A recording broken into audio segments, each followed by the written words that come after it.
nightmares in my head, I fear that the thoughts build up until I can't hear, that my mind fills up into a creature, and it haunts me somewhere much deeper.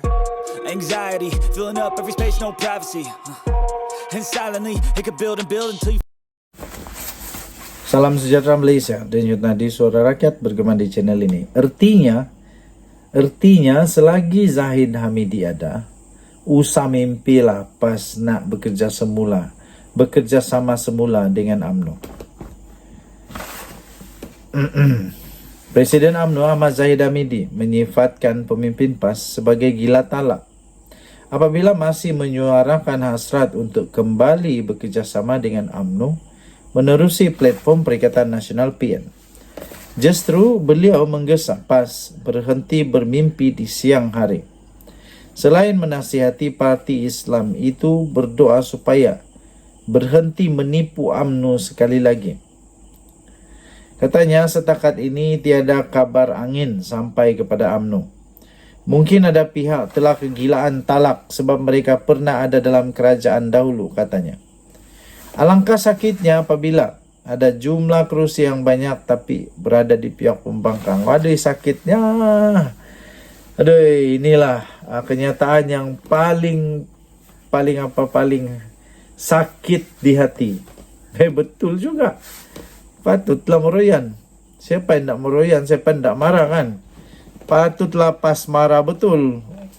Sebab rupa-rupanya sakit hati dengan jumlah kerusi yang paling banyak sebenarnya, tapi berada di pihak pembangkang. Aduh, kesian.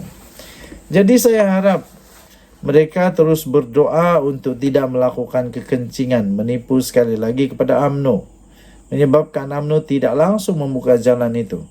Jalin kerjasama semula setakat ini. Setakat ini Allah tak bagi buka hati lagi untuk melakukan kerjasama dengan mereka, katanya. Kami minta mimpi siang mereka itu dapat dinoktahkan, kata Zahid Hamidi.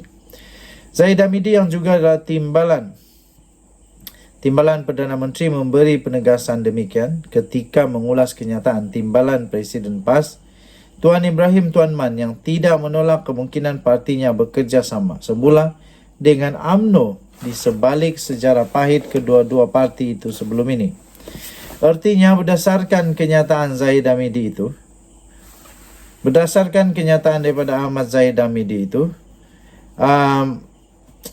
UMNO tidak akan dan tidak mungkin membuka ruang untuk bekerja sama semula dengan PAS. Setidak-tidaknya selagi beliau masih memimpin Parti Melayu itu. Hanya jika berlaku pertukaran kepimpinan UMNO, barulah barangkali ada kemungkinan perkara itu boleh berlaku. Tetapi, siapa yang boleh kalahkan Zahid Hamidi daripada menerajui UMNO? Dengan itu, usahlah ada pemimpin bermimpi lagi. Dan kalau boleh, elakkan juga tidur di siang hari, agar tidak terus bermimpi perkara-perkara yang jauh daripada realiti. Jadi, orang-orang PAS, Hadi Awang, Tuan Ibrahim, sudahlah, berhentilah daripada bermimpi. Tidak akan jadi kenyataan. Tipu saja. Kalau kata boleh Anwar boleh tumbang dalam masa terdekat, itu tipu saja. Tidak akan. Susah. Mungkin ya boleh tumbang, tapi bukan masa terdekat inilah. Bukan. Ya, bukan.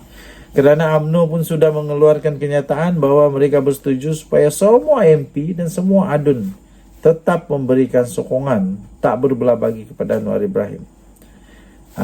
Jadi apa yang pelik lagi? Makin meroyan, makin keluar. Makin meroyan, makin ada keluar daripada Perikatan Nasional untuk sokong Anwar Ibrahim. Apapun alasan yang kamu beri, alasan itu hanya alasan semata-mata. Sebab yang penting adalah tindakan menyokong Anwar itu mendapat manfaat kepada rakyat. Itu paling penting. Denyut nadi suara rakyat bergema di channel ini. Bye-bye.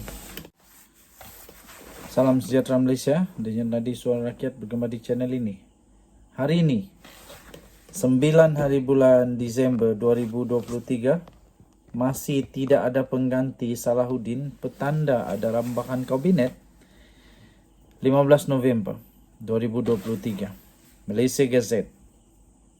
Allahyarham Datuk Seri Salahuddin Ayub, bekas Menteri Perdagangan Dalam Negeri dan Kos Sara Hidup KPDN, meninggal dunia pada 29 Julai yang lalu. Kerusi beliau bagi Parlimen dan Dewan Undangan Negeri telah pun diisi melalui pilihan raya kecil yang telah diadakan pada 9 September yang lalu. Bagaimanapun, jawatan untuk menteri yang ditinggalkan oleh Allahyarham di KPDN telah kosong hampir 4 bulan. Perdana Menteri Datuk Seri Anwar Ibrahim telah mengumumkan pemangku jawatan tersebut iaitu Menteri di Jabatan Perdana Menteri, Hal Ehwal Sabah Sarawak dan Tugas-Tugas Khas, iaitu Datuk Armizan Muhammad Ali pada 30 Julai yang lalu. Pada tarikh tersebut, Anwar turut mengumumkan pengganti Salahuddin akan dibuat selepas pilihan raya diadakan di 6 negeri dan ia telah diadakan pada 12 Ogos yang lalu. Kini telah lebih 2 bulan telah berlalu sejak PRN diadakan. Namun pengganti bagi jawatan menteri dan kementerian yang penting kepada rakyat itu masih belum diumumkan. Okey, jadi ini pada berapa hari bulan ini? Ini 15 November. Sekarang sudah Disember, jadi sudah lebih 2 bulan jugalah, belum sampai 3 bulan. Perdana Menteri dalam sidang media, Perdana Menteri dalam sidang Dewan Rakyat, bukan sidang media. Perdana Menteri dalam sidang Dewan Rakyat pada 18 Oktober yang lalu dengan hanya menjawab, "Tunggu bila ada calon," kata beliau.